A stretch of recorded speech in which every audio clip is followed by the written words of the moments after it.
সুপ্রিয় অডিয়েন্স, সকলের সুস্থতা কামনা করে আজকে আমাদের এপিসোড, আমার কন্টেন্ট শুরু করছি। আমি জার্নালিস্ট ডক্টর নীল। তো আজকে যে বিষয়ে কথা বলবো এটি অতি প্রয়োজনীয় আমাদের আধুনিক জীবনে। আধুনিক জীবন শুধু নয়, এটি আসলে যে কোনো মানুষের যে কোনো মুহূর্তে আমরা এই সমস্যাটির সম্মুখীন হতে পারি।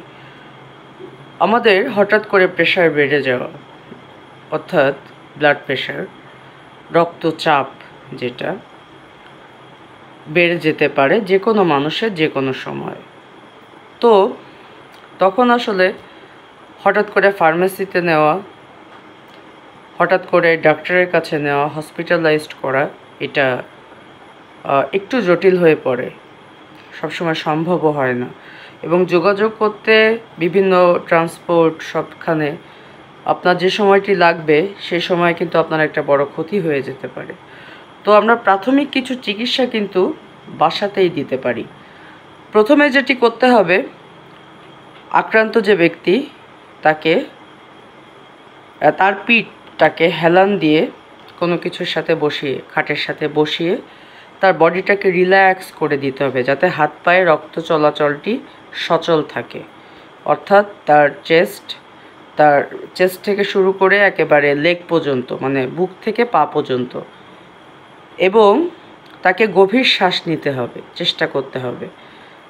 কিছুক্ষণের জন্য চিন্তা ভুলে তার মনটাকে অন্যদিকে ডাইভার্ট করতে হবে।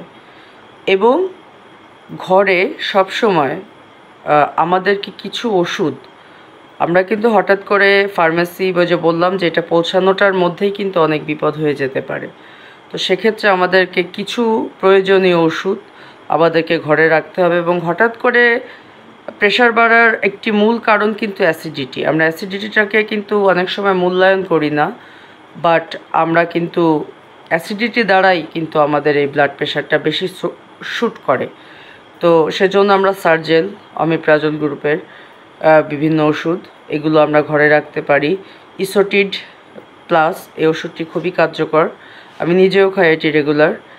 তারপর আমরা ইকোস্প্রিন, এই ধরনের ওষুধ আমরা কিন্তু ঘরে রাখতে পারি। এবং সঙ্গে সঙ্গে জোলিয়াম, বা যদি অসুবিধা খুব বেশি হয় ডিসোপেন, এই ধরনের ওষুধ তাদেরকে খাইয়ে দিতে হবে। আফটার দ্যাট যদি দেখেন যে তখনও সে ঘামছে, রোগীর প্রেশার কমছে না, তাহলে আমরা অবশ্যই তাকে নিকটস্থ স্বাস্থ্যকেন্দ্রে নিয়ে যাব। তো আরেকটি প্রাকৃতিক উপায় আছে যেটি অনেকেই ব্যবহার করে, যে তেঁতুলের পানি। কিন্তু তেঁতুলের পানি কিন্তু আসলে সকলের শরীরে স্যুট করে না, এটা উল্টো রিয়াকশান হতে পারে। অর্থাৎ যদি অ্যাসিডিটির কারণে আপনার এটা প্রেশারটা বেড়ে যায়, তাহলে যদি তেঁতুলের পানি খান তাহলে কিন্তু আপনার প্রেশারটা আরও বেড়ে যাবে। আর আরেকটি কাজ করতে হবে, যে ঘাড় এবং হাতের তালুতে যত পারেন ঠান্ডা দিতে হবে। যদি আপনার বাড়ি ফ্রিজে বরফ না থাকে, আইস না থাকে, আপনি পানিতে, বালতির পানিতে তার পা ডুবিয়ে রাখতে পারেন, হাতের তালুতে ঠান্ডা দিতে পারেন।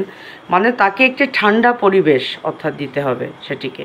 এবং যতটা পারা যায়, তখন মানুষ কথা বেশি বলে, তখন মানুষ প্যানিক করে এই কারণে। সো তাকে একটু সাউন্ড মুডে রাখতে হবে। ধন্যবাদ সবাইকে আজকে আমার সাথে থাকার জন্য।